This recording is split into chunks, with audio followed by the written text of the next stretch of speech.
Die afrikanische Savanne erstreckte sich endlos unter dem goldenen Licht der Dämmerung.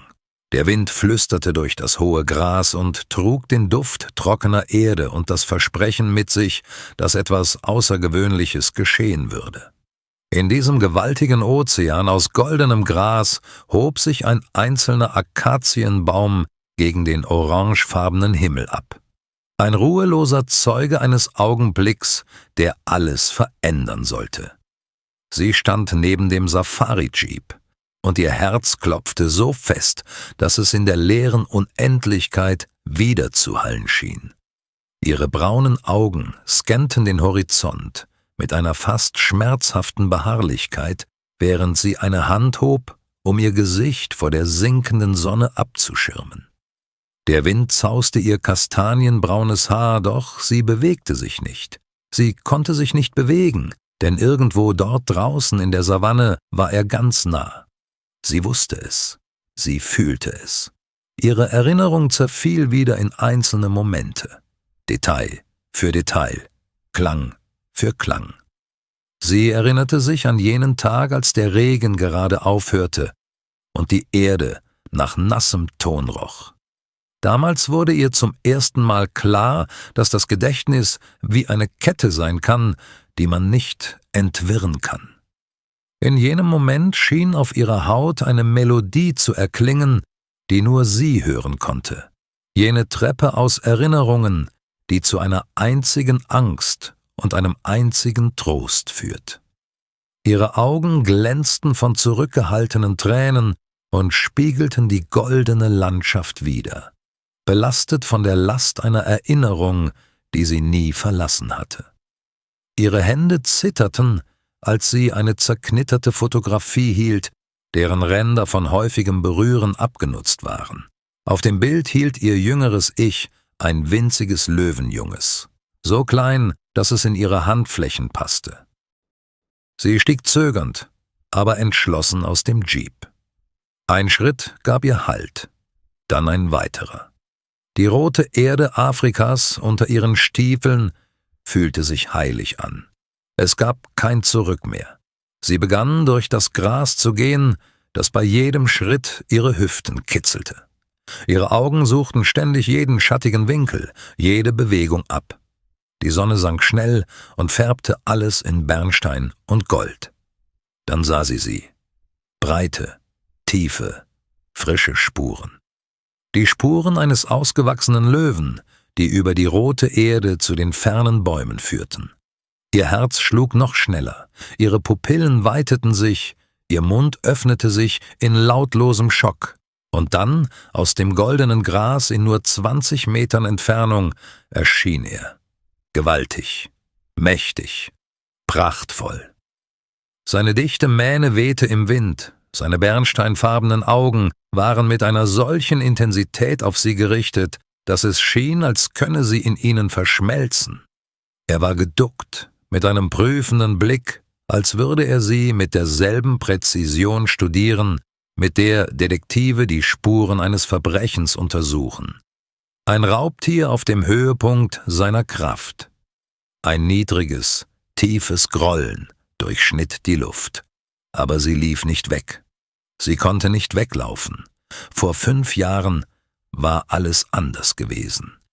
Erinnere dich. Die Erinnerung zog an ihr wie eine Kette, und plötzlich war sie nicht mehr hier, sondern an jenem Tag unter dem bewölkten Himmel, viel jünger, viel unschuldiger. Der Regen war gerade vorbeigezogen und hatte die Erde nass und zäh wie flüssiges Gold zurückgelassen. Sie war Teil einer Touristengruppe, die Kamera in der Hand. Ihre Augen leuchteten vor Bewunderung wie bei einem Kind, das Afrika zum ersten Mal in all seiner Pracht sieht. Dann hörte sie ein Geräusch, einen schwachen Schrei, fast unmerklich, aber dennoch menschlich wirkend. Es war ein Hilferuf, ein Flüstern der Angst, das sonst niemand hörte. Und dann etwas anderes. Ein Löwenangriff? Nein, es war das Weinen eines Löwenjungen, ein Schrei, der einem das Herz zerriss und alles um einen herum vergessen ließ. Die Fügung des Schicksals, die Menschen zu Begegnungen führt, spielt manchmal unerwartete Karten aus.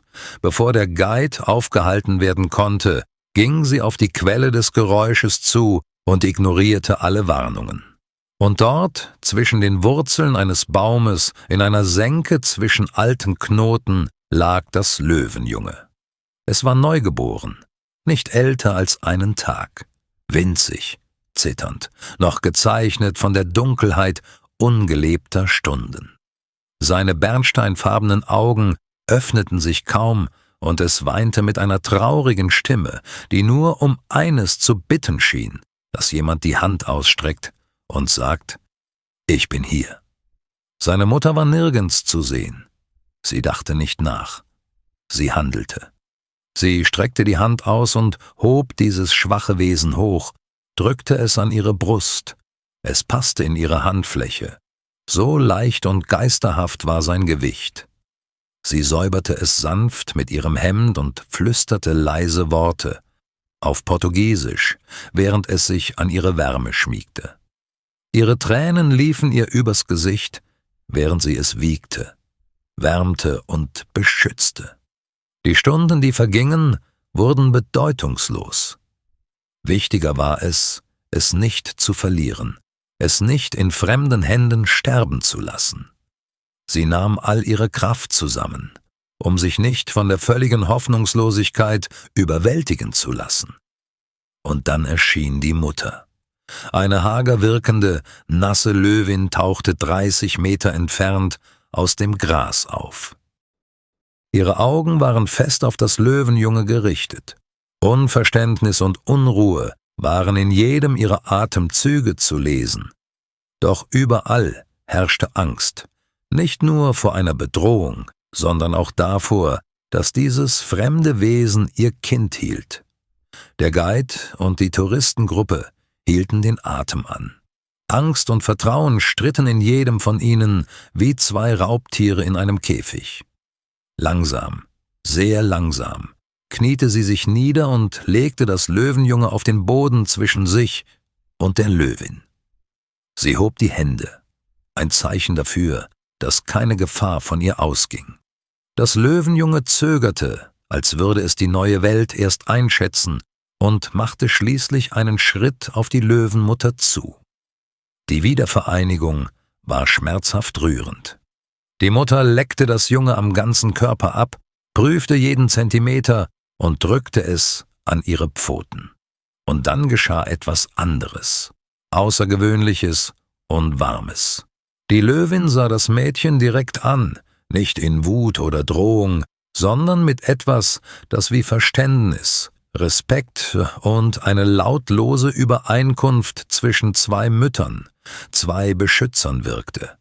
Dann hob die Löwin das Junge auf und verschwand im Gras, wobei sie sich nur ein einziges Mal umblickte, als wollte sie sagen: »Danke, dass du ihm eine Chance gegeben hast und akzeptiere das, was das Schicksal gewählt hat.« Sie verschwand völlig.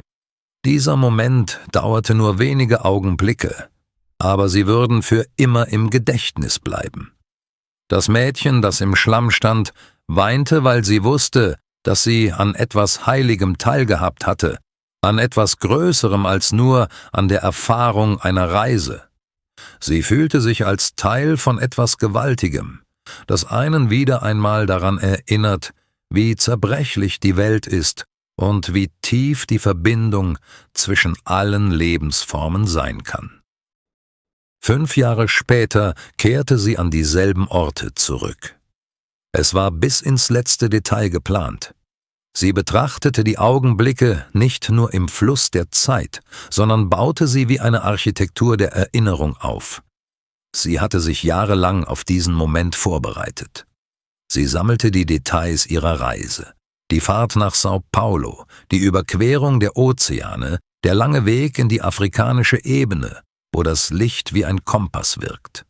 Alles nur für eines, um herauszufinden, ob es möglich war, ob er sich an sie erinnerte, ob ihre Verbindung real war oder nur ein Traum.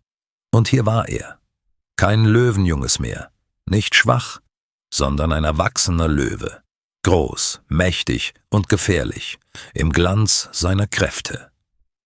Er machte einen Schritt auf sie zu, dann noch einen. Sie ließ sich auf die Knie sinken, breitete die Arme aus und machte sich verwundbar, indem sie dem Moment vertraute. Tränen flossen ungehindert über ihre Wangen und vermischten sich mit dem Staub der Straße und dem Dunst des Sonnenuntergangs. Er näherte sich bis auf 3 Meter, seine bernsteinfarbenen Augen durchbohrten ihr Herz. Er senkte den Kopf, schnupperte an der Luft und sog ihren Geruch ein, der die Erinnerungen nährte. Und dann veränderte sich etwas in seinem Ausdruck. Ihm wurde klar, dass dies nicht nur irgendein Mensch war.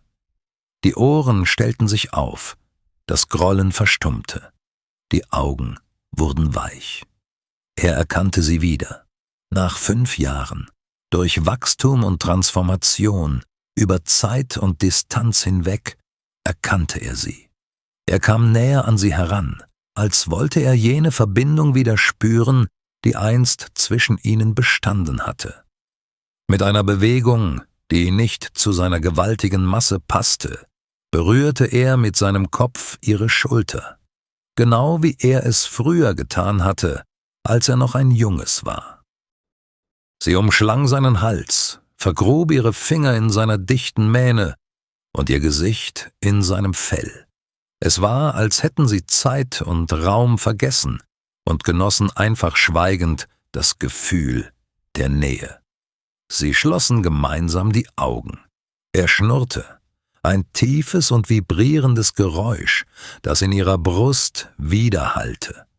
Sie weinte vor Glück und Frieden und flüsterte in ihrer portugiesischen Muttersprache Worte darüber, welche Kraft er nun besitze und wie groß und schön er geworden sei. Er stieß sie sanft und spielerisch an, so dass sie ins Gras fiel, genau wie es in seiner Kindheit geschehen war.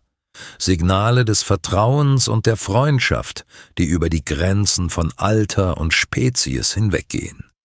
Sie lachte durch ihre Tränen, während er an ihrem Gesicht und ihrem Hals schnupperte, als würde er jedes Element von ihr am Geruch wiedererkennen. Dann legte er sich neben sie und bettete seinen riesigen Kopf auf ihren Schoß. Sie streichelte seine Mähne und sie lagen schweigend da, während die Sonne langsam hinter dem Horizont versank. Sie hatte es nicht eilig.